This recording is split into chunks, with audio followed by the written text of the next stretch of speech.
We're back with Raleigh Thacker from Thacker Memorial in Pikeville, and we've talked a little bit about pre-planning, Raleigh. We have. But there's a lot of misconceptions and myths around the whole pre-planning idea. I like this topic.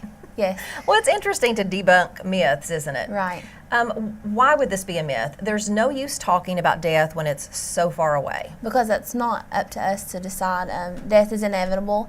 It's eventually going to happen to all of us. So it's something that definitely needs to be talked about. Well, that's a very good point, and we never know the time, do No. we? What if someone said, my loved one doesn't need to pre-plan his funeral because they're financially secure? Well, that might be true, but the important thing about that is it gets them to lay out what they want. You don't know if your family member is going to want a traditional funeral, if they're going to want an earth burial, if they'll want an entombment or cremation. So I think that that's important to go ahead and lay out. And they might be financially stable, but it gives you an opportunity to lay out every detail of the financial aspect of the funeral. Right. Another myth is that, well, they'll be gone. Why does it even matter?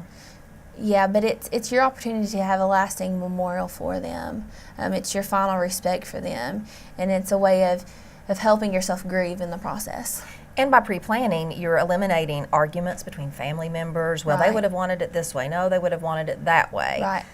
Emotions are so high at that time, so it's good that that's already alleviated prior to the at-need occurring. Mm-hmm. Well, what if they said the family already knows that they want to be buried or they want to be cremated? That's great then. If they've talked about it, that's awesome. But it's something that you also need to look into. You need to look at your plots. You need to look at the grave. There's just so many, there's such a process to dying that I don't think people take into consideration. So that gives you the opportunity to discuss that. So a lot of myths surrounding that. Right. I know the final one we want to talk about is, the person may already have their cemetery property. Right. They've already got that. So why do we need to plan anything else? Because sometimes you go to the cemetery and you might have a family member, you might have 10 people in your family, and so it's good to go ahead and get that selected, because when you're at that time, you're not going to think about how many graves that you'll actually need.